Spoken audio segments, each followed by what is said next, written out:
Boa tarde, meus queridos irmãos.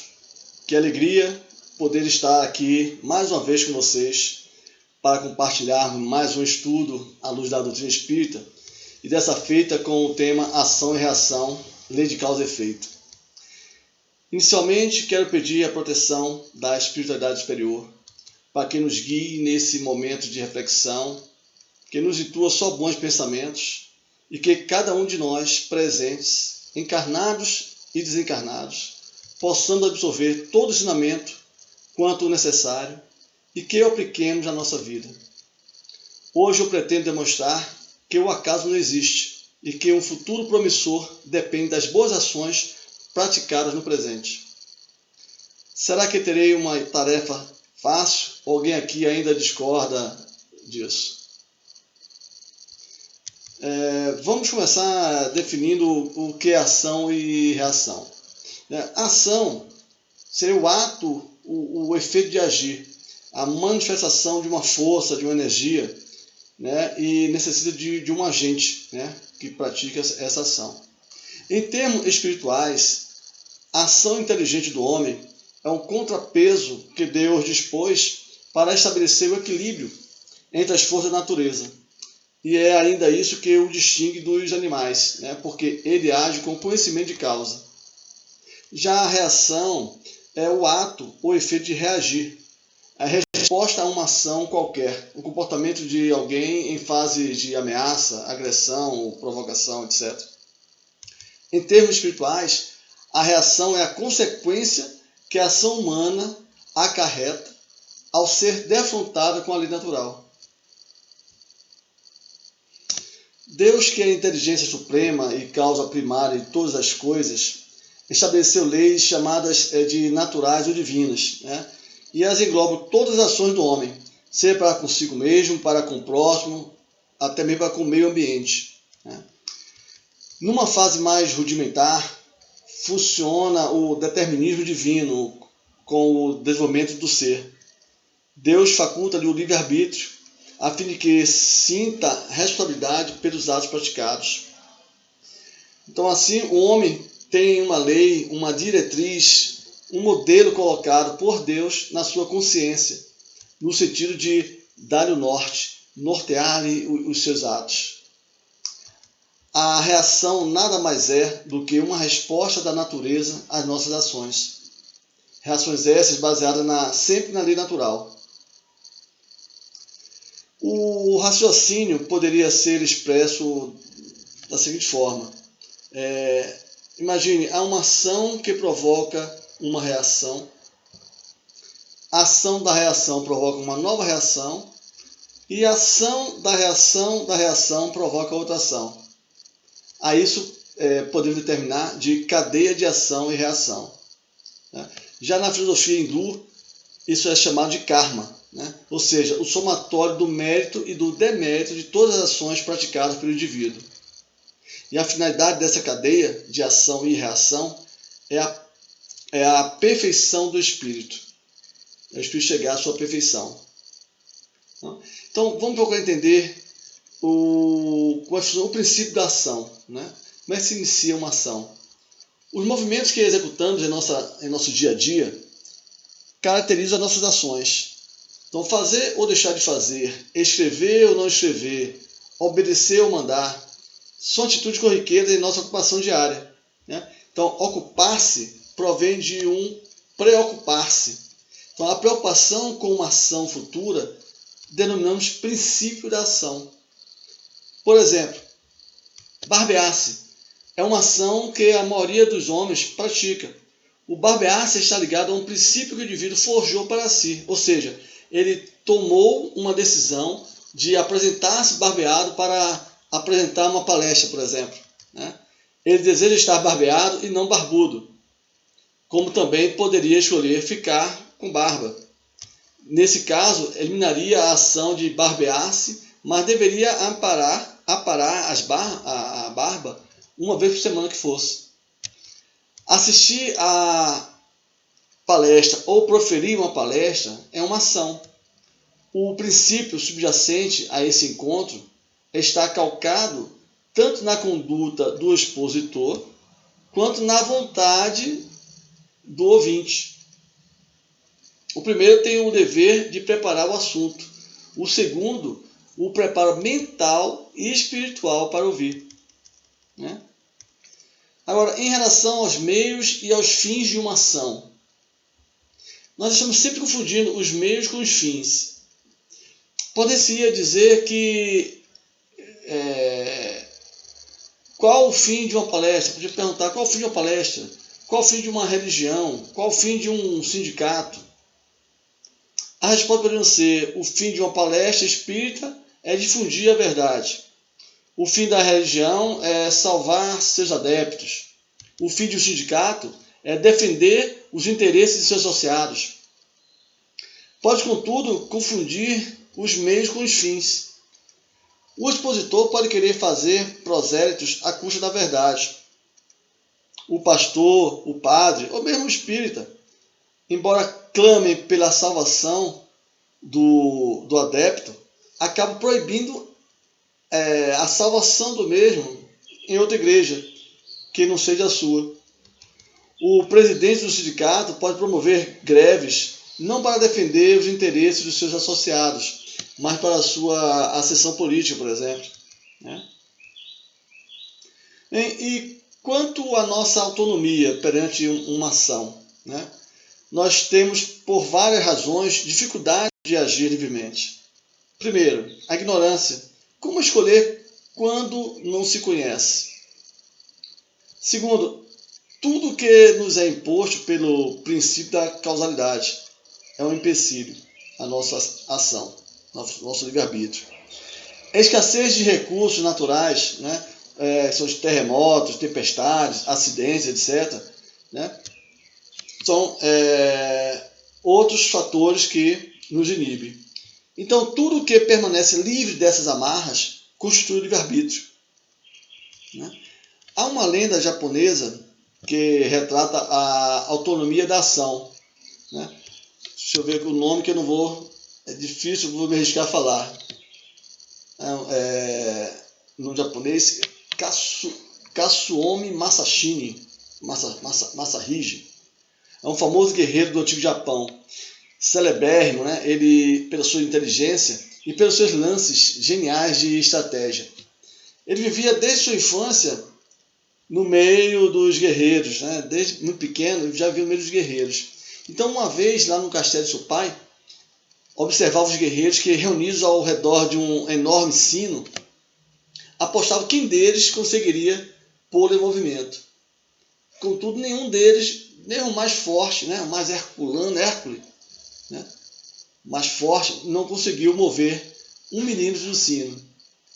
O menino assistia tudo com muito interesse, né? E de repente ele se apresentou para mover o sino, mas impôs uma condição, que ele poderia tomar o tempo que fosse necessário. Né? Então foi o que ele fez. Ele coloca o seu corpo junto ao sino e começa a fazer esforço para balançar o mesmo. Depois de várias tentativas, o sino começa a mover-se.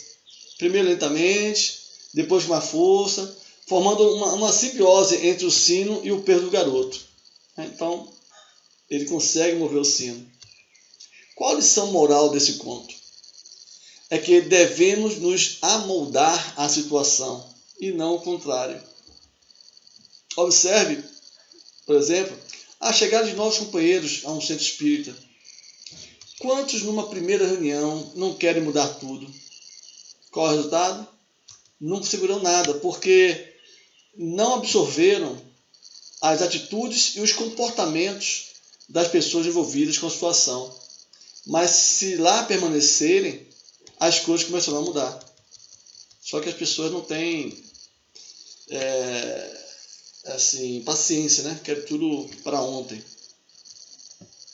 Eu falei muito sobre ação, né? E preciso falar agora um pouquinho sobre reação, né? Bom, a reação é só sofrimento? O que vocês acham? Geralmente a palavra reação vem impregnada de dor e de sofrimento, né? É como o pecador ardendo no fogo do inferno. No meio espírita, toma-se como um sinônimo de karma, que implica em sofrer e resgatar as dívidas do passado. A reação, por seu turno, nada mais é do que uma resposta, que pode ser boa ou má, em razão das nossas ações. Né? A reação é simplesmente uma resposta, nada mais. Suponha que estejamos praticando boas ações. Por que aguardar o sofrimento? Não seria melhor confiar na vontade de Deus, na execução de sua justiça, que nos quer trazer sempre a felicidade? Então, a lei de Deus é o móvel que determina uma reação. Se a prática de uma ação não for concernente com a lei de Deus, ou seja, se ela não expressar o bem ao próximo, ela não foi praticada em função da vontade de Deus. Então, qual será a reação com relação à lei? Dor e sofrimento. Qual deve ser a nossa atitude para com a dor nessa situação? Quem gosta de sofrer? Acontece que sem ela não conseguiremos nos amoldar eficazmente à lei de Deus. Se, por outro lado, interpretássemos a dor e o sofrimento como um ganho, um aprendizado das coisas úteis da vida, quem sabe não viveríamos melhor, né? Ao passo de ficarmos só reclamando. A lei de Deus não cede e não se abala diante de súplicas e rogos. Ela é inexorável. Né? A lei de Deus é inexorável. A lei de Deus é justa e sábia. É por isso que dizemos que o acaso não existe. Isso quer dizer que tudo o que nos acontece deveria nos acontecer. Nesse sentido, Deus não perdoa e nem premia. Ele faz simplesmente cumprir a sua lei. Tão simples assim. Então, como é que deveríamos agir com relação ao sofrimento? Verificar onde erramos. Caso tenhamos cometido algum crime, algum deslize, deveríamos nos arrepender, obviamente. Né? Basta apenas o arrependimento? Não, claro que não. É preciso sofrer de forma educada. Ainda mais, temos que reparar o mal que fizemos. Deus se vale das pessoas, mas o nosso problema é com relação à radicalidade de sua lei. E não adianta adiar, porque mais cedo ou mais tarde a nossa consciência nos indicará o erro e temos que refazer o mal praticado, seja ainda nessa encarnação ou nas próximas. Né? Existe uma passagem de tempo entre ação e reação. Né? Então vamos falar um pouquinho sobre antecedentes e consequentes. A causa passada gera uma dor no presente. A causa presente provoca um sofrimento futuro. O fato social é um evento quantitativo. Aconteceu em tal dia, em tal local, em tal hora. A passagem do tempo transforma o fato quantitativo em fato qualitativo. Como se explica? Observe a água. Ela é formada da junção de dois átomos de hidrogênio com um átomo de oxigênio, correto? A água, embora contenha esses dois elementos, de hidrogênio e um de oxigênio, é qualitativamente diferente do hidrogênio e do oxigênio, se formos olhar eles separadamente. Tanto o hidrogênio como o oxigênio são gases, né? Já a água é um líquido, ainda poderia existir no estado sólido e gasoso. Mas o tempo modifica qualitativamente a causa. Né? Transportemos o exemplo da água para o campo moral, por exemplo. Suponha que há 300 anos houve um assassinato entre duas pessoas que se odiavam e, como consequência, criou-se um processo obsessivo entre os dois. O fato real e quantitativo. Um assassinato que produziu um agravo à lei de Deus e que deverá ser reparado.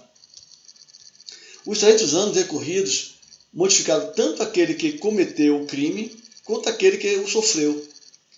E se a vítima já perdoou o seu assassino, o que acontece? E se o assassino vem ao longo desse tempo praticando atos caridosos, o que acontece? Será justo aplicar a lei do olho por olho e dente por dente? Aquele que matou deverá ser assassinado?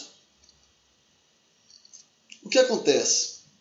Embora o assassino tenha que reparar o seu erro, pois ninguém fica imune diante da lei, a pena pode ser abrandada em virtude de seus atos benevolentes. E isso é a justiça divina. É a tal história da perda do dedo e não na perda do braço. Foi retratada pelo espírito de Hilário Silva no livro A Vida Escreve, né? E psicografada por Chico Xavier e Valdo Vieira. Ele descreve o fato de Saturnino, que ao perder o dedo junto à máquina que ele operava, se fizeram acendas atenções e todos questionavam. Como Saturnino, sendo espírita e benévolo para com todas as pessoas, pode perder o dedo? Parecia um fato que ia de encontro com a justiça divina. Contudo, à noite, em uma reunião no centro espírita, né, que ele frequentava, o orientador espiritual revelou que, numa encarnação passada, ele havia triturado o braço do seu escravo no engenho. Olha só. O orientador espiritual assim lhe falou que, por muito tempo, no plano espiritual, ele andou perturbado, contemplando mentalmente o caldo de cana emburrecido pelo sangue da vítima, cujos gritos lhe escoavam no coração. Então aquilo machucava, magoou por muito tempo mesmo. Então ele diz para Saturnino que ele implorou existência humilde em que viesse a perder no trabalho o braço mais útil. Então a espiritualidade lhe disse: mas você, Saturnino, desde a primeira mocidade, ao conhecer a doutrina espírita, tem os pés no caminho do bem ao semelhante, no bem dos outros. Você tem trabalho esmerando-se no dever. Então, filho, regozije-se. Regozije-se, meu amigo. Você está pagando em amor. Você está pagando em amor seu empenho à justiça. Então, ele perdeu um dedo ao invés de perder o braço. A lei de ação e reação tem por base o eterno amor de Deus. Sendo assim, os espíritos encarregados de administrar essa lei escolhem a melhor forma de quitarmos nossas expiações. Não necessariamente o indivíduo tem que ser assassinado, roubado ou estuprado. Então, por exemplo, um assassino que durante várias reencarnações desenvolveu potencial de inteligência pode vir a ser um biomédico e desenvolver vacinas, trazer aí a cura do coronavírus, por exemplo, ou se tornar um farmacêutico, desenvolver remédios. Um ladrão que em outras reencarnações pode vir trabalhar em áreas da segurança, impedindo roubos, fazendo justiça, mas outros vão escolher pela dor. Mas de uma forma ou de outra é necessário quitar essas dívidas. Mas cada um pode fazer a sua escolha, de acordo com sua evolução, com o seu avanço. A lei de causa e efeito é uma das leis mais faladas no meio da doutrina espírita, ou também conhecida como lei de ação e reação. A causa seria a origem, o porquê de uma manifestação ou uma ocorrência, e o efeito seria a sua consequência direta, consequência de algum ato ou ação anterior a este. Visto isto, podemos agora analisar, segundo os ensinamentos da doutrina, como a lei de causa e efeito nos rege a marcha evolutiva. Então, pois bem, sendo Deus infinitamente justo e bom, a inteligência suprema a gerir todo o universo, causa primária de todas as coisas, vide lá a pergunta 1 do Livro dos Espíritos, temos então temos nele a justiça sem igual no universo. Sendo então ele justo e bom, sua lei tem de ser também justa e boa. Nesse caso, imagine que num ato muito danoso, seja cometido, não há como desfazer o ato após ter sido feito. Logo, seu efeito se dará imediatamente após a causa. com mais ou menos rapidez, conforme cada ato que é praticado, né? Mas tendo em vista isso, se por exemplo lançarmos uma pedra em outra pessoa, o efeito não poderá ser diferente do dano causado. Então, assim, em outras palavras, o que fazemos ocorre por nossa conta, né? Mas as consequências do que fazemos são efeitos involuntários e obrigatórios. Se em uma encarnação cometemos o assassinato de alguém, a causa foi nossa escolha, o assassinato. E o efeito é obrigatório, no caso da possível desencarnação da vítima, né? A pena da lei humana para esse ato e a pena divina irão acometer o infrator. E sendo obrigatório o efeito juntamente da causa, se torna uma lei da natureza, que se dá de forma perfeita e harmoniosa, por ser uma lei divina.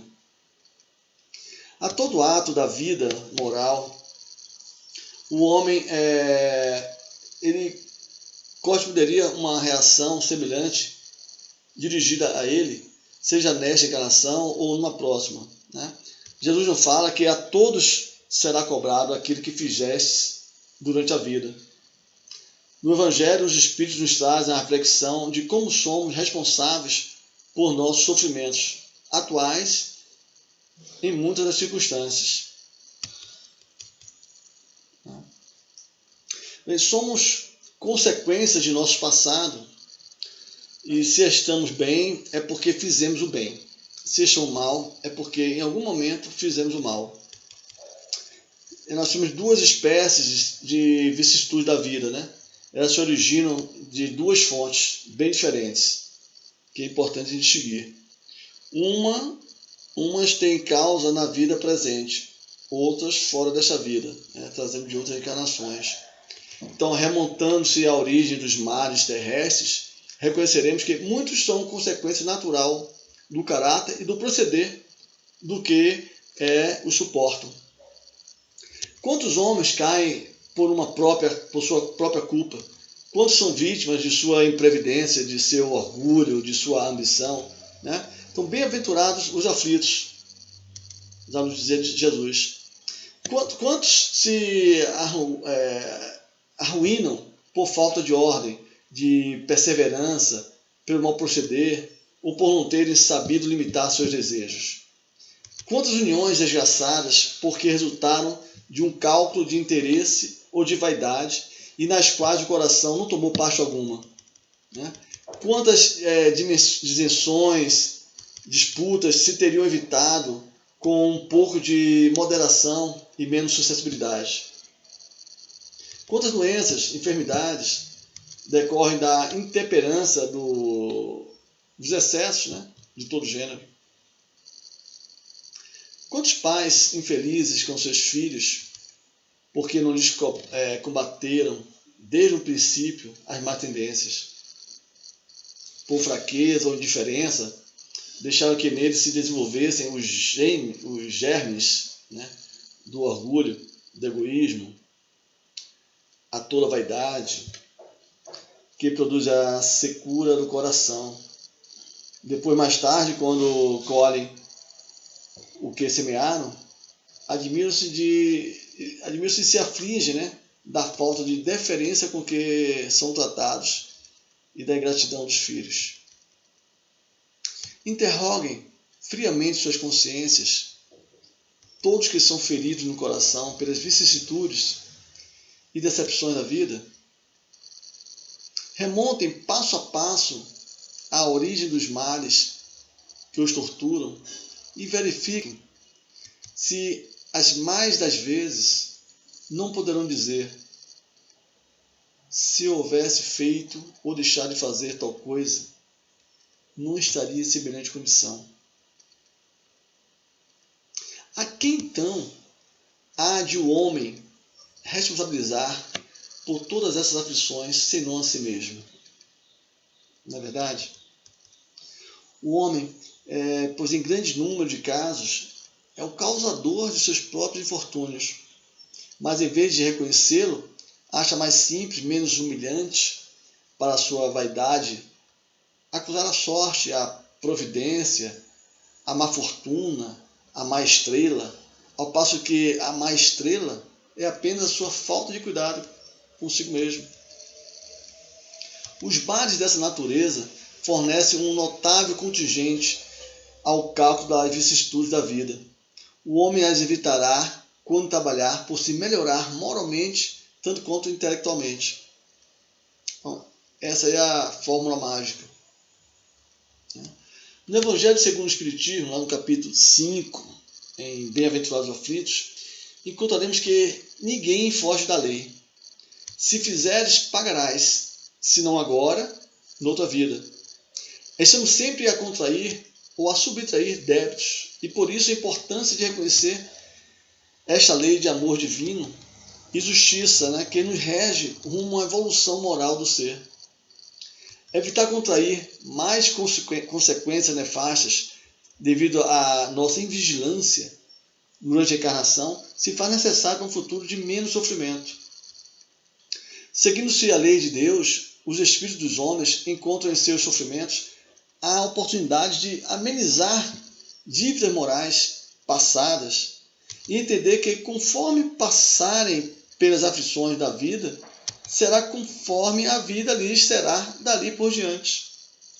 Sejamos firmes em nossa convicção no amor e amparo divinos, e nossos espíritos estarão sempre felizes em colher as consequências de seus bons atos. A lei de ação e reação, ou princípio de causa e efeito, ela está relacionada à liberdade, e à sábia manifestação da justiça e da bondade divinas. Os atos praticados contra a lei da liberdade própria ou alheia nos conduzem à questão do livre-arbítrio. Então, o homem não é fatalmente levado ao mal. Os atos que pratica não foram previamente determinados. Os crimes que ele comete não resultam de uma sentença do destino. Ele pode ser prova, ele pode ser por prova, tudo que ocorre na nossa vida pode ser por prova ou por expiação. Ele pode escolher uma existência em que seja arrastado ao crime, quer pelo meio onde se acha colocado, quer pelas circunstâncias que sobrevenham, mas será sempre livre de agir ou não agir. Então, assim, o livre-arbítrio existe para ele quando no estado de espírito. Ao fazer a escolha da existência e das provas de como encarnado na faculdade de ceder ou de resistir aos arrastamentos, a que todos nós temos voluntariamente submetido. Bom, cabe à educação, a nossa educação, combater essas más inteligências. Devemos ressaltar que sem o livre-arbítrio, o homem não teria nem culpa por praticar o mal, nem mérito em praticar o bem. E isto, a tal ponto, está reconhecido que no mundo a censura ou elogio são feitos à vontade. Então, ora, quem diz vontade, diz liberdade. Então, nenhuma desculpa poderá, portanto, o homem buscar para seus delitos, na sua organização física, sem abdicar da razão e da sua condição de ser humano, para se equiparar ao bruto, por exemplo. A justiça de Deus, a bondade, a bondade divina, a justiça e a bondade divina, elas estão evidentes nas manifestações da lei de causa e efeito. Desde que admita a existência de Deus, ninguém o pode conceber sem o infinito das perfeições. Ele necessariamente tem todo o poder, toda a justiça, toda a bondade, sem o que não seria Deus. Se é soberanamente bom e justo, não pode agir caprichosamente, nem muito menos com parcialidade. Logo, as vicissitudes da vida derivam de uma causa, e, pois que Deus é justo, justo há de ser essa causa. E disso cada um deve bem compenetrar-se. ter certeza disso. Se admitimos a justiça de Deus, não podemos deixar de admitir que esse efeito tem uma causa. E se essa causa não se encontra na vida presente, deve achar-se antes desta, porque em todas as coisas a causa deve preceder ao efeito.